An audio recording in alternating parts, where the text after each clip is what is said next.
Mm-hmm. And we're trying to call the Hockey Hawk. Hello. Hockey Hawk, do you have us? I sure do. Ladies and gentlemen, joining the show right now here on the Colby Sapp and IndyCar Tim Show on FanStream Sports, the one, the only, the Hockey Hawk, Gavin Spittle. Wow. Welcome to the show, buddy. How are you? I'm good. I mean, do I have to do any bet payoffs for Colby, like toenail sandwiches or anything? Or you know what, we have borrowed a little bit of the wheel from 1KNC. I asked them to make sure it was all right, so we do have it available, but we won't be spinning it for you, boss man, because you guys are too kind. You guys are too kind. It's a great pleasure to have you on to talk a little hockey. You know, I did want to jump right in because a lot of us are in the boat that we haven't been able to, because of lack of Bally's in our home and what have you, keep up as much as we would like with the Dallas Stars, maybe watching some YouTube shorts of the games going on, or maybe because of all the other things that are happening around sports, we haven't been as dialed into the ice and the puck and the stick as one that might be doing a podcast with entitled Spits and Suds, as you are with Craig Ludwig.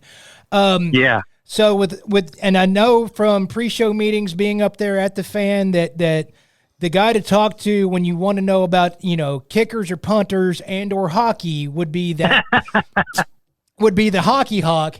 And so, can you give us anything to really kind of hang our local sports hats on with the Stars and how they're playing? Because I noticed, you know, as little as I'm able to keep up, that they're doing awesome. But what is some things that can help the Stars fan really see what, or far off Stars fan really see what they've got in this team that may have not been paying as much attention as they should? Well, I think that's a great question to start off. And let me give an example. When what I feel is, you know, one of the top greatest American, you know, goal scorers and one of the best hockey players of all time, Mike Modano, came to DFW. He didn't say, well, you know, I'm going to embrace the passionate hockey fans. He said, hey, ask me anything. I'm an ambassador.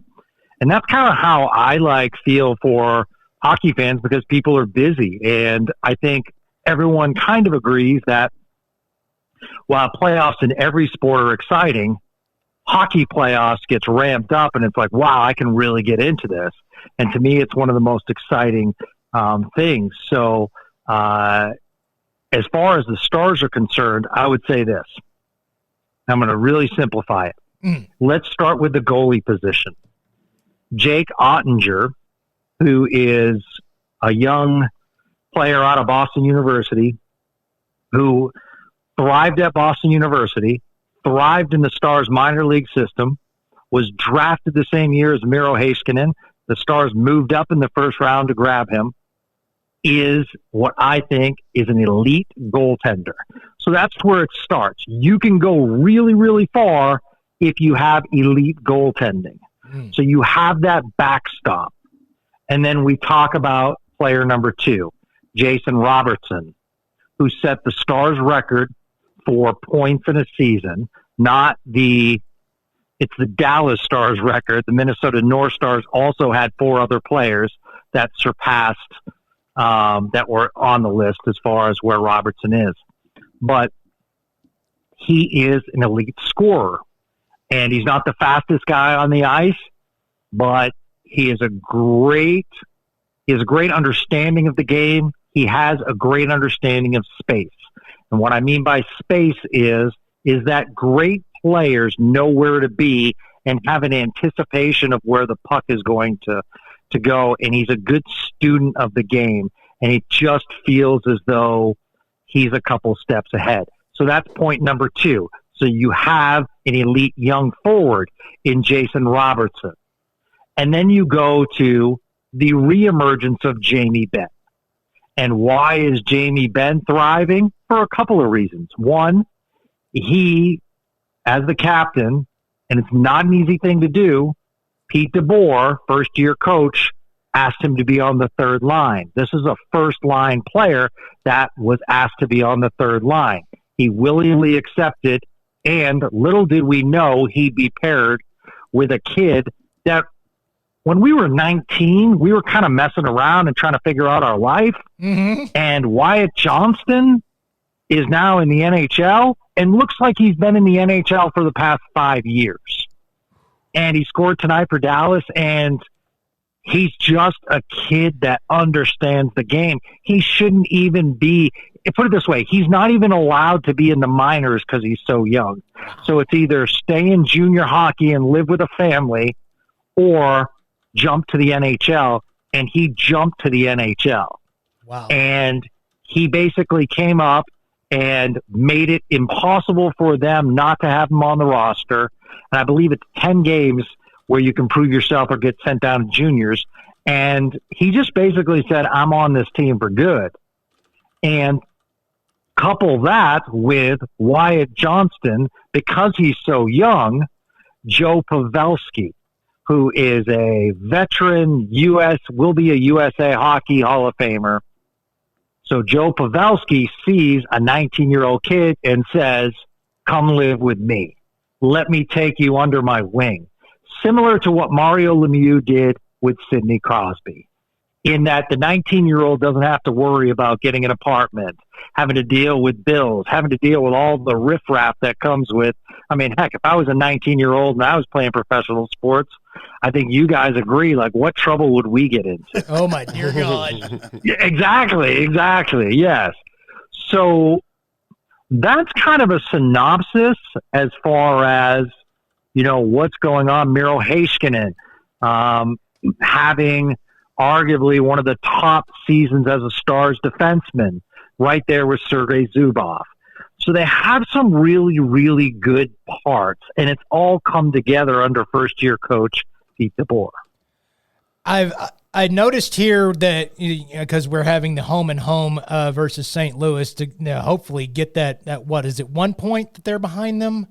So they're 1 point behind, but Colorado has what's called a game in hand, and that Colorado has 2 more games left. Ooh. So the Stars have to win out, and Colorado has to lose one of their last 2, either against Nashville or Winnipeg.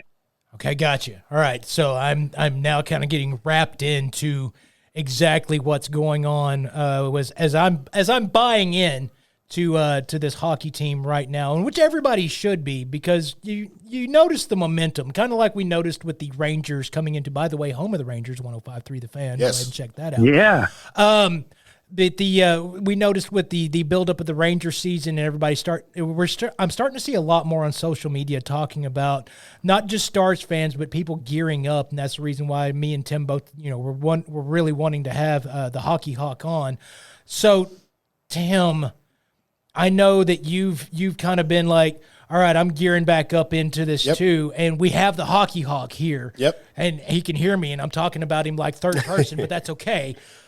So what you got for Mr. Spittle here, the boss man? So, Gavin, let's go back to the Stars' previous coach, Mr. Rick Bowness. Bonus hockey. I was never a big fan of the hire. I understood why they did. I think you and I may have had a conversation about this in recent years. I was never a big fan of the hire. He was very open about not wanting to be the head coach of a hockey team anymore. After his long career with Ottawa and some stops along the way. I'm sorry, I should call it Ottawa and some other stops along the way. So the fact that the Stars overperformed for him in 1 or 2 seasons, that's fine. That's great. They didn't get all the way. That bubble season was really good up in Toronto. But with DeBoer coming on, and this guy's a hockey blood guy for life. I mean, player, coached I believe he was the coach of the Knights, right? The Vegas Knights back in 2020 when the Stars knocked them off in the playoffs. What is it that he brings to this club? And there's a lot of young players on this Stars team.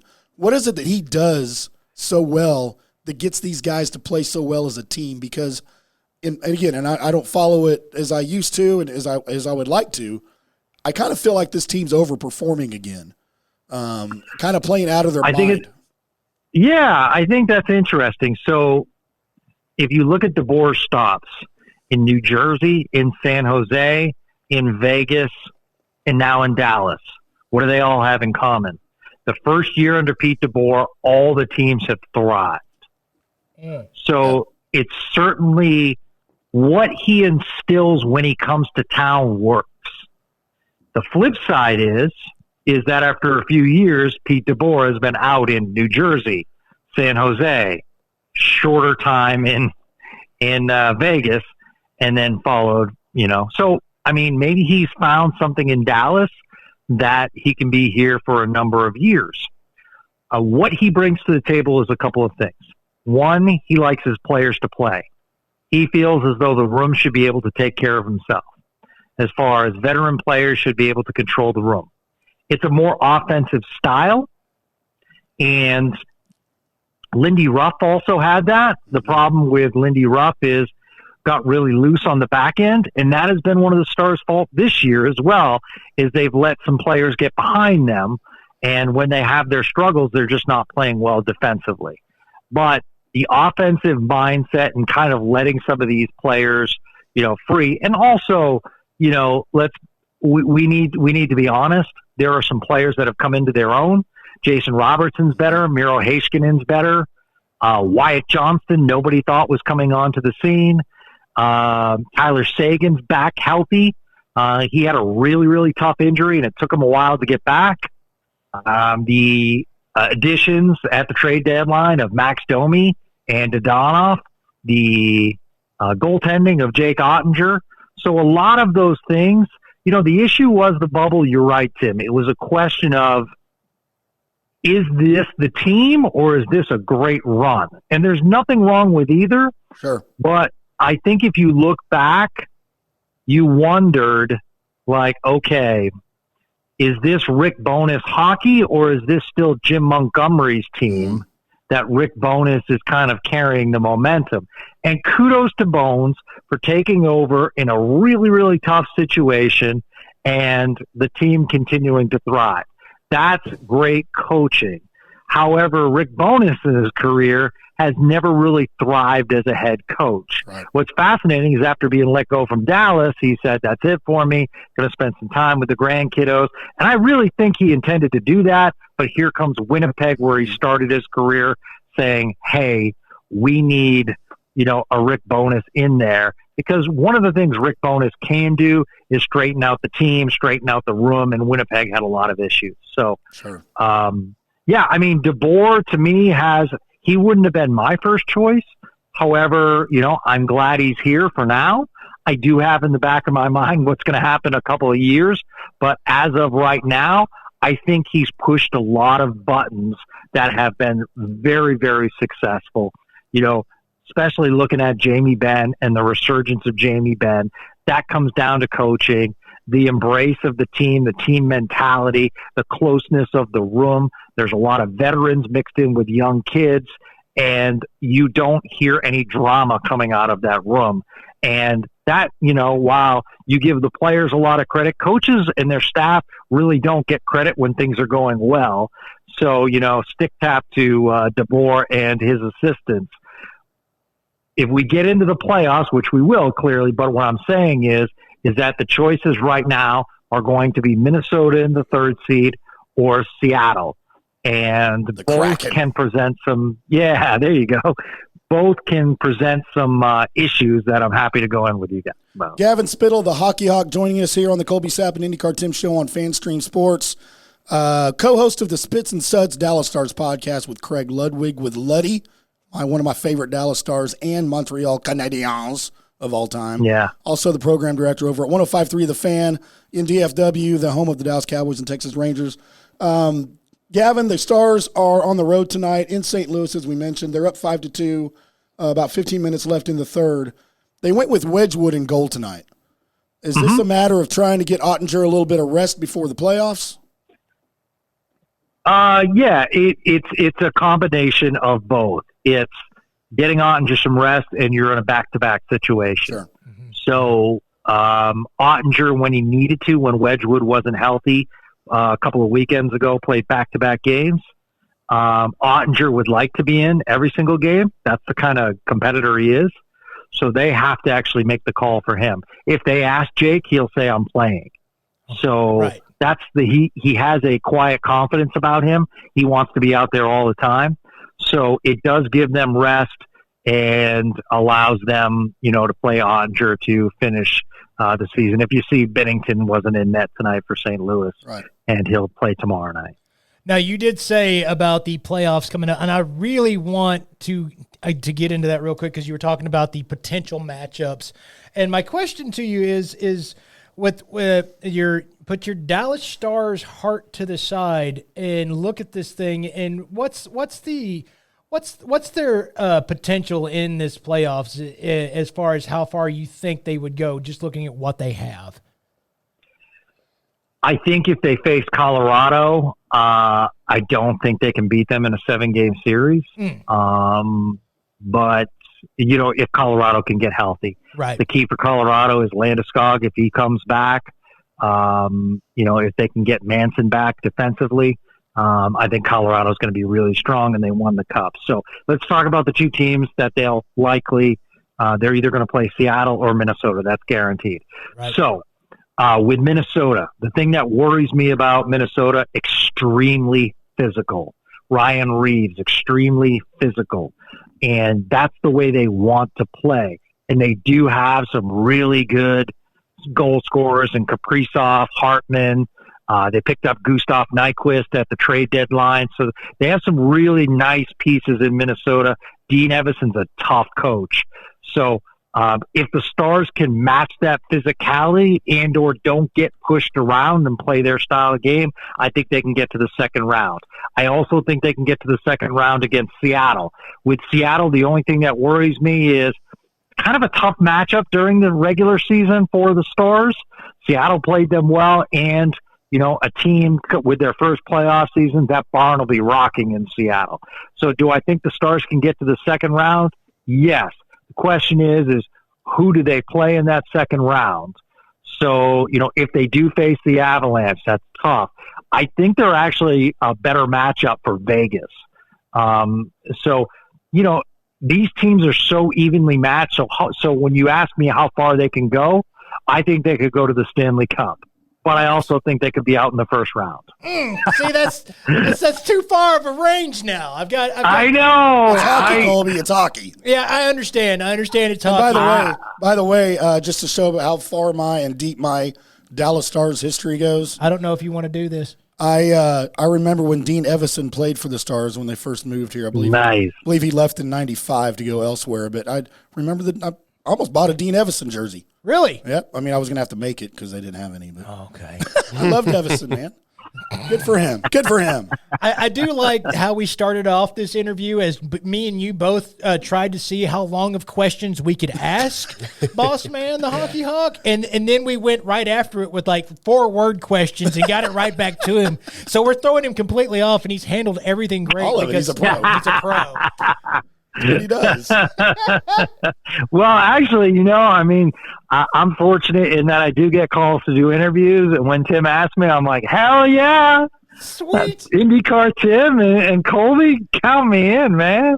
Well, what's even more fun, Gavin, and we're going to ask you this, maybe if the Stars get out of the first round, when the Stars get out of the first round. What are you doing? Are you trying to Corey this thing right now? No, I said when. Okay.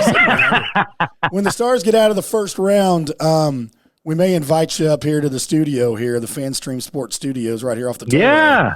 And to maybe do a couple of hockey segments with us talking about the Stanley Cup. How'd you like to do that? Man, I would love to do that. Any time that I can hang out with people that want to talk hockey and don't completely tool on me like Ludwig does, I'm in. Shots fired! Letty can do whatever the hell he wants. I'll tell you what. I think it's hilarious when we're talking and I'll throw out like an NHL name, and then Ludwig will go, "You even watch hockey?" I think he does that to everybody. Or I'll throw out, like, I will totally defend old school. Like, I think what was it? It was last week. There was a subject.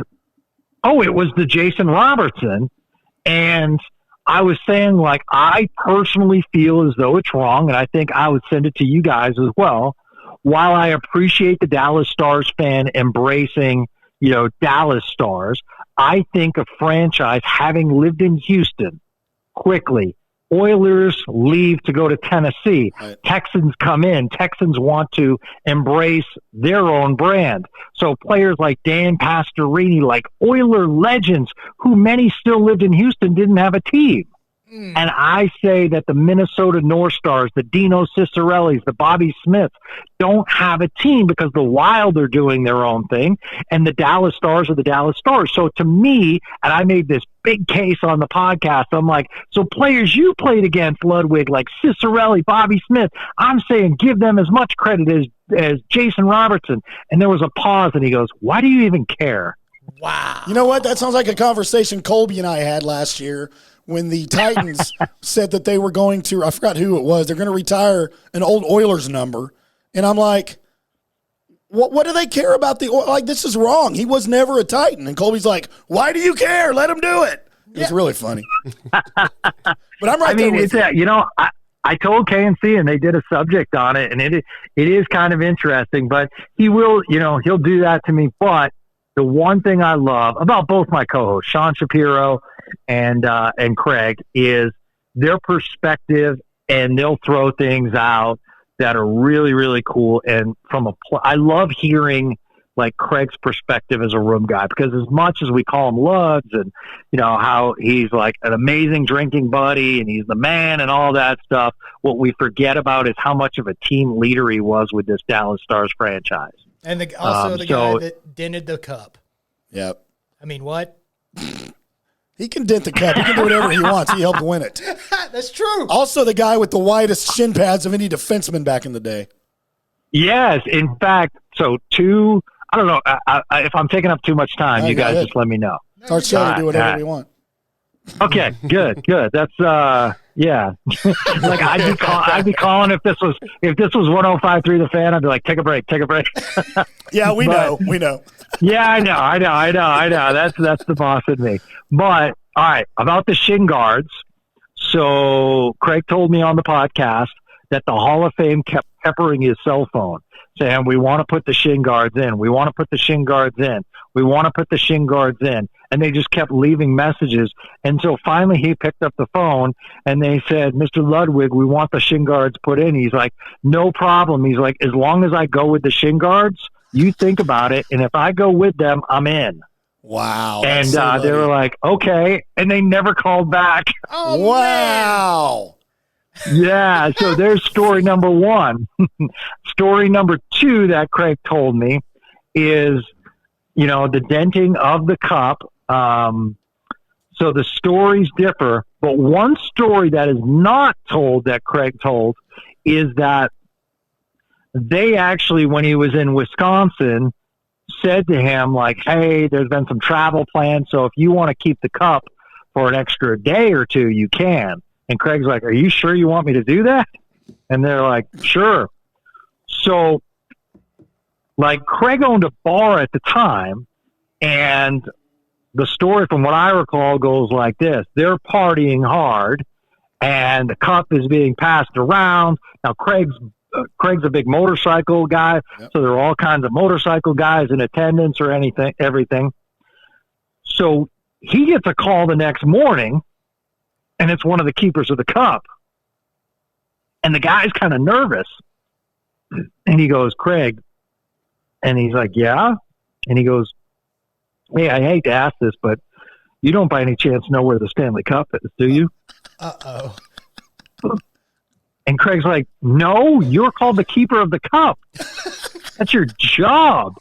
And he's like, yeah, I know. So they do this search, and they found it in a hot tub.